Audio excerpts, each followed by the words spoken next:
Now moving to the second panel of the day. It's going to talk about shaping the future, collaboration across the wellness ecosystem. Please everyone welcome with me our panelists. The moderator will be Maria Nazari from EHMTA. We have Mr. Ivan Osotov, the CEO of WellMap. We have Professor Franz Perren from Medical Trust. And we also have Jana Sandberg, the CEO of BioMe. Welcome. Is the professor?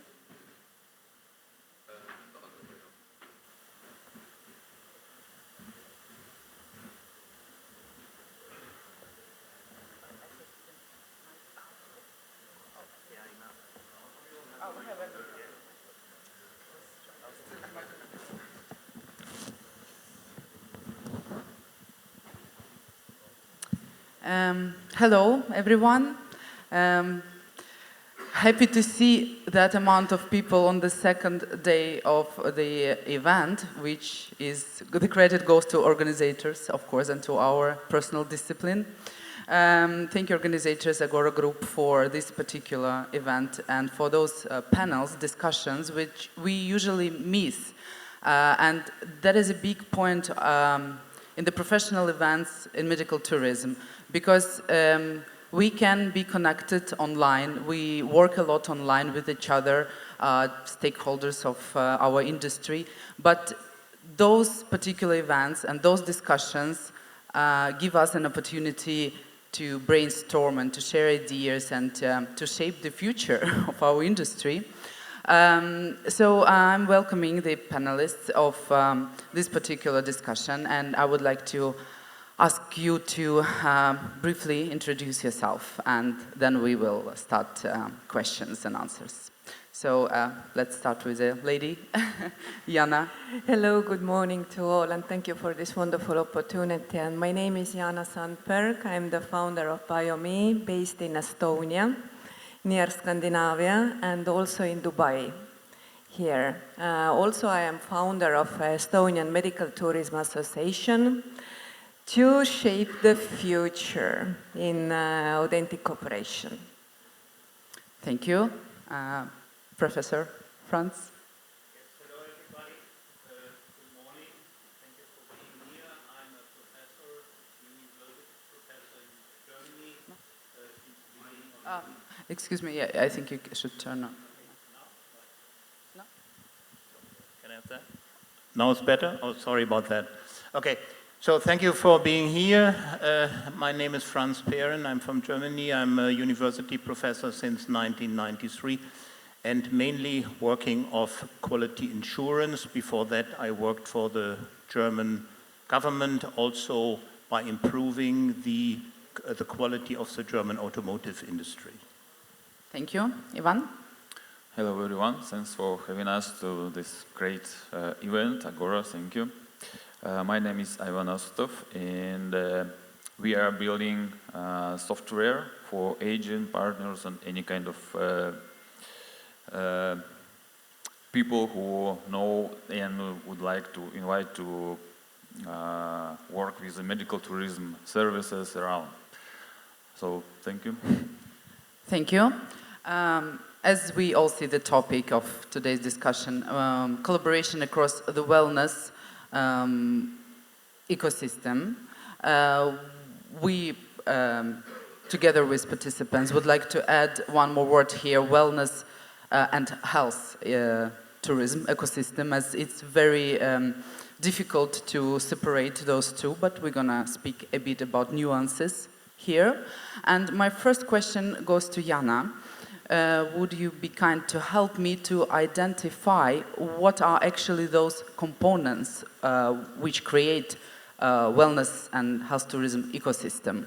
Thank you, Maria. So when we are talking about mutual collaboration with different networks and partners, wellness ecosystem, it has to be based on a strong foundation, and it means that we have very quality clinics, hospitals, The ecosystem includes also wellness facilities, the holistic approach, the ancient medicine is with nowadays AI also like getting more and more,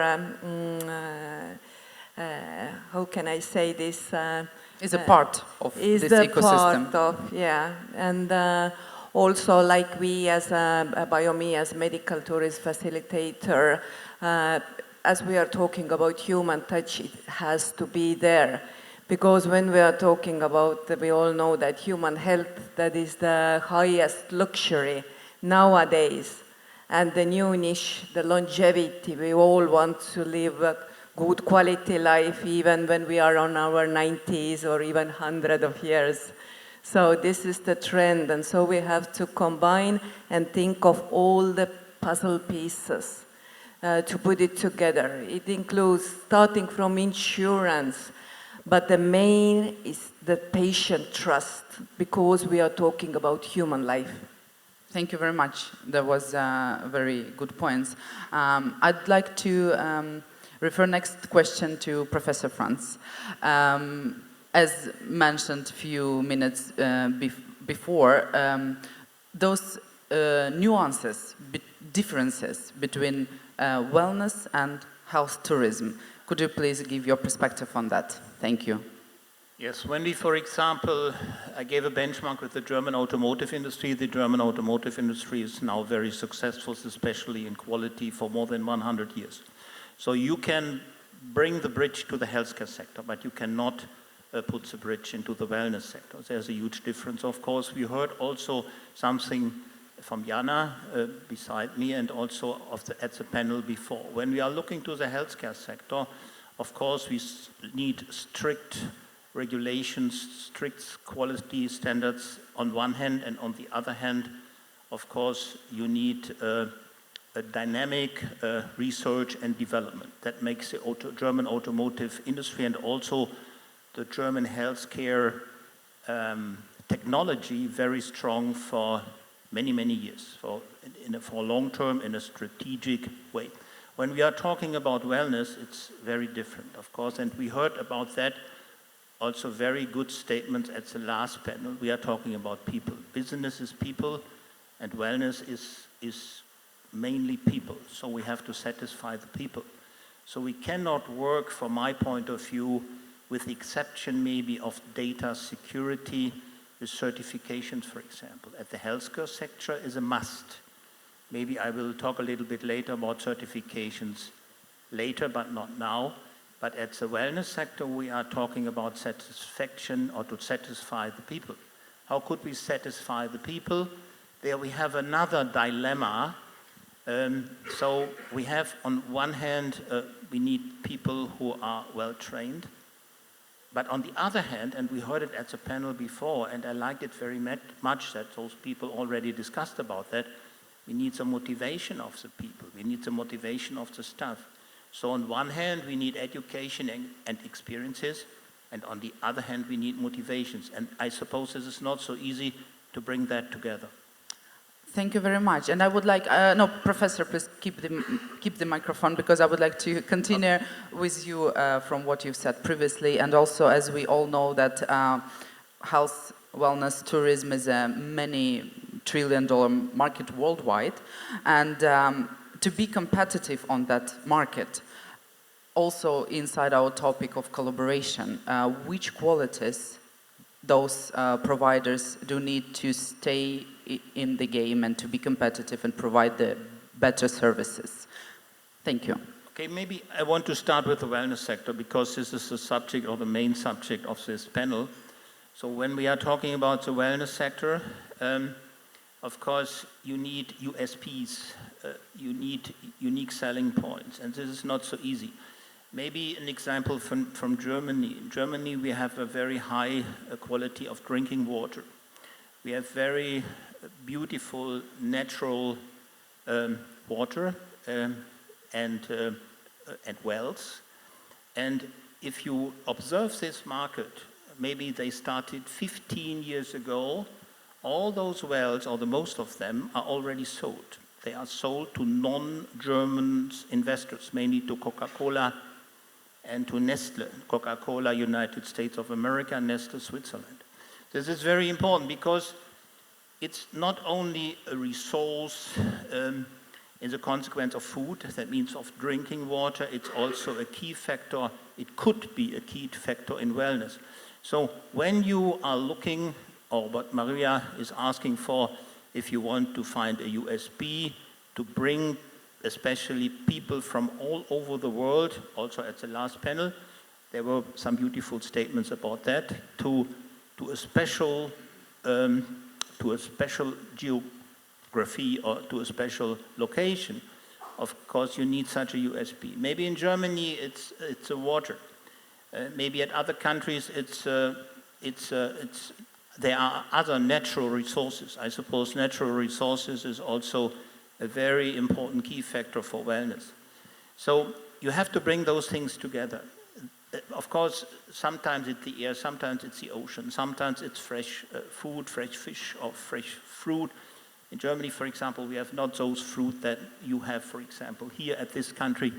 So every country, every location, I suppose, have some benefits. We heard something at the last panel from India, and I agree with that. Also culture, this gentleman talked about culture, of course, has to fit into your program when you want to offer some special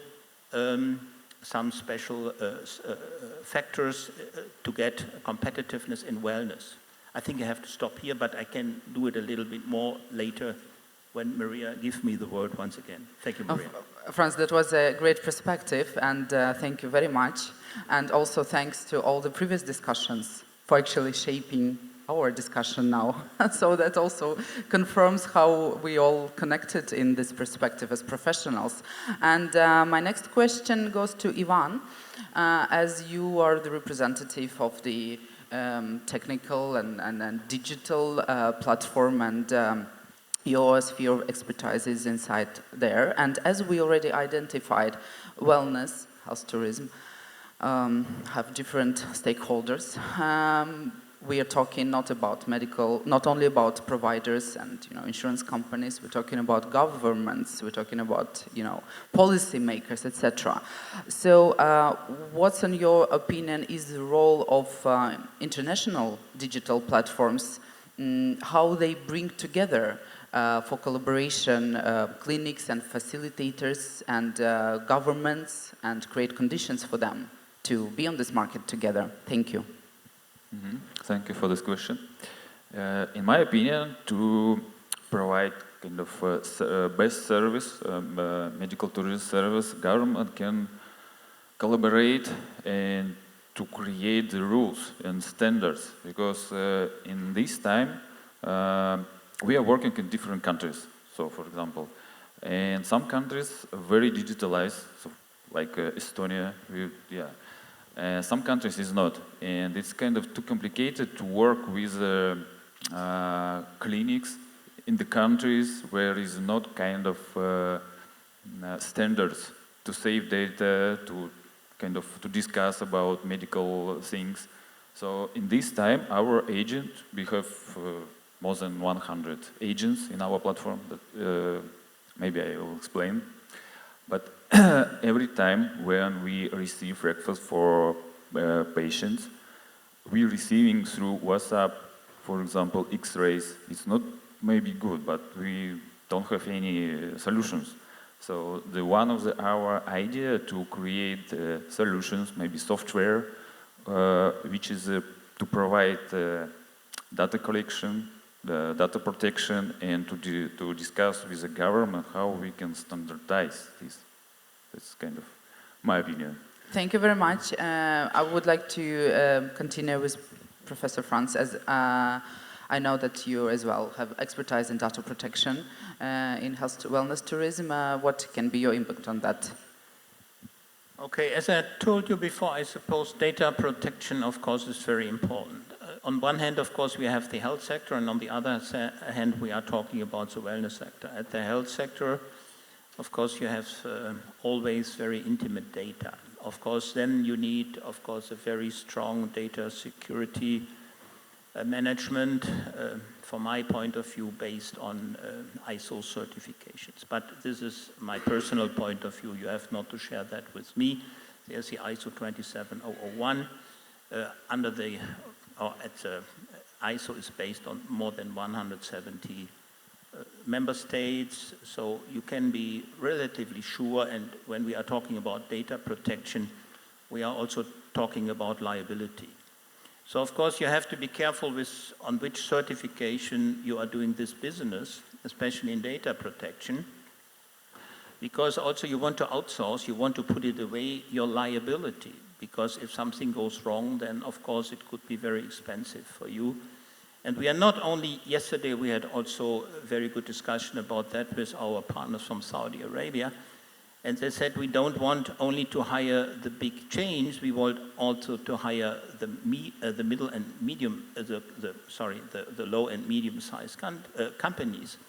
And from my point of view, that's very important because especially in wellness, but also in healthcare, you have, of course, very interesting niche markets where the margin could be much more higher than we are talking about health or wellness in general. But of course, you have to protect that back to that question with data, with a good working or with a perfect working data security. When we are talking about wellness, we have a dilemma. On the other hand, we are also interested in to collect as many data as possible because we want to customize, of course, our performance to the customer. Only then we can be successful. We heard about that also at the last panel. On the other hand, of course, when you are talking about wellness, you are maybe not under such a pressure as you are a patient at a hospital when you have health problems. So I suppose everybody has to decide that by themselves.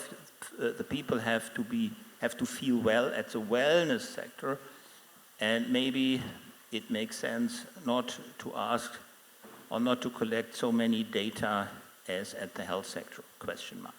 You have to decide that, of course, by yourself when you offer wellness services. But I suppose sometimes it's a little bit too much when we are talking about data. But everybody, of course, has to decide that by themselves. Thank you very much. So if I may summarize a bit, where are we right now? That we identified that one of the pillars of collaboration is around, around data protection and providers and other stakeholders of the market. They should be very attentive to that, and because it gives both safety, also it helps in collecting data, in further marketing and further choosing of better products, what to offer to the potential clients and patients.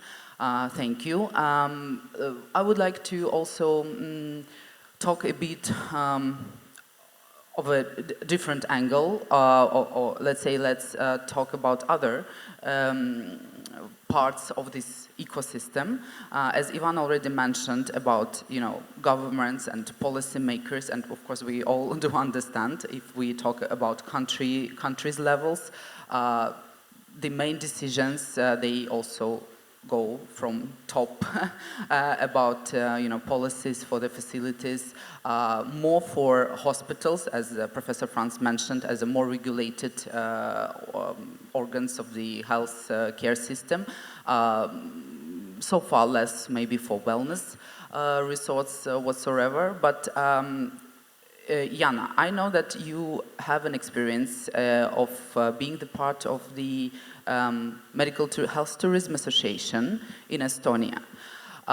So my question to you is the following. Do you see those type of organizations, associations, initiatives, I don't know, associations of facilitators as an important part of the medical tourism ecosystem?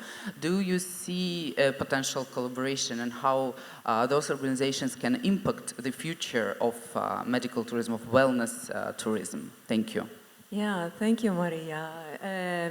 I didn't mention previously that also these kind of organizations like medical tourism or health tourism associations are a big, huge part of the ecosystem. And also you, when we were yesterday discussing, you know, the importance of the Medical Tourism Association, and you as one founder of European Medical Tourism Association. So the importance of that is, for me, it's my opinion, to find the good collaborators who really, based on authenticity, are doing this business, because this is business. So it includes governmental entities, to give them any proper good ideas that are concerning overall people's health, you know, based on government, like based on country. Also, what I would like to say, what's the importance of Medical Tourism Association? Again, to build this strong foundation, trust. There are so many, let's be honest, there are so many clinics, hospitals, facilitators, people, mindsets all around the world. So my opinion is to give the good human touch to these kind of associations is to build everything on authenticity. I'm saying that, I think, already third time. But I believe in nowadays world, when everything is so AI or so high intelligence, we have to keep the human touch. Thank you very much. Thank you for your input. And I think that would be rightfully to also summarize that collaboration that is exactly about human touch. AI, you know, we all discussed it for the second day, takes so much from our shoulders, basically, thanks to it, in a back office, of course, in science as well. But collaboration, I mean, you need, I think, still to be human, to be able to collaborate, and to, as all of us here, we have the final result that we are targeting is the best practice of patient's experience. Safe, good quality, you know, where then we all will be happy that we done a good job. And of course that is possible when we collaborate, when we cooperate, when we are united in our common goal. You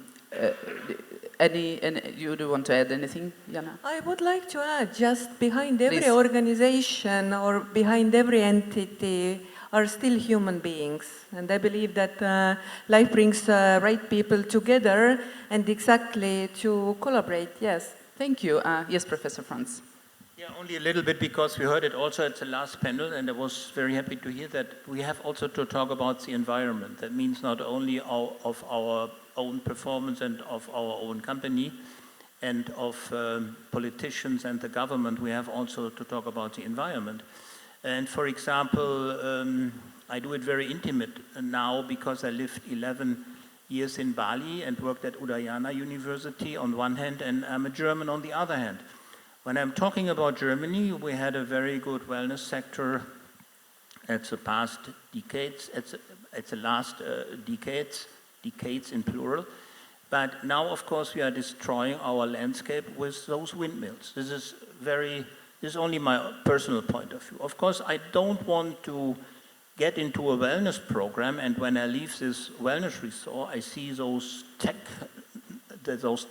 technology in windmills.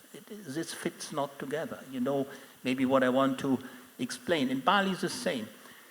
I was in Bali, I worked there at the 90s, mainly at the 90s for 11 years.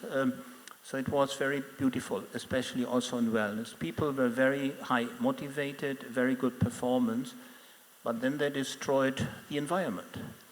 And when you are going into the ocean, this is not a secret, so I can talk it into the public, then you thought you have maybe some some plants you feel some plants at your feet, but it's plastic. And I suppose nobody wants that. So especially those countries like UAE or Saudi Arabia or Egypt, I'm so surprised in a positive way that they try to put those things together, and therefore we are talking about the future. I suppose especially those countries have a big future, have a beautiful future, because I suppose you bring those things together, the food, the culture, what we also heard at the last panel, the environment, good technology on one hand, and on the other hand, also very high motivated people, young people who are open-minded, who are very well educated. From my point of view, it's a very beautiful mixture for having success. And I suppose, no, I'm very sure that you will have a great future. Thank you very much. Obviously, we are now scaling up our industry.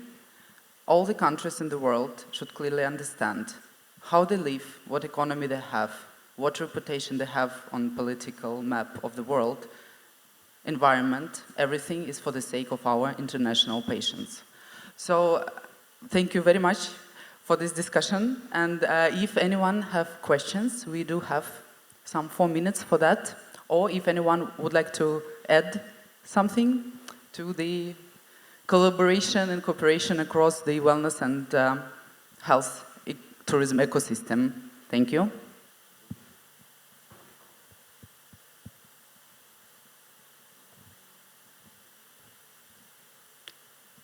Everyone looks happy with the discussion. I have additional one. Yes, please. I just would like to a little bit make additional for my data protection. So we already work on this. So we built some kind of cloud software, and one of the countries we already verified. And so in my opinion, if we verified our software for any country, it may be easy to integrate and to collaborate with the government.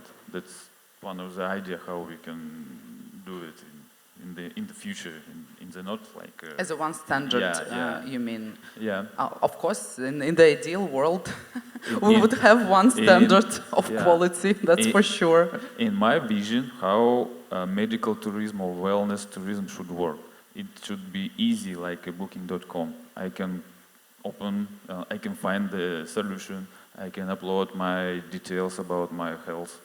I can get the best treatment plan, for example. I can pay and I can go.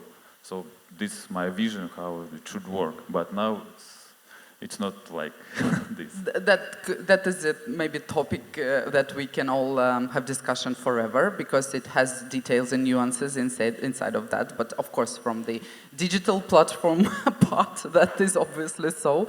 But as we just discussed, the collaboration for protection and safety and good experience, that is absolutely our common target here.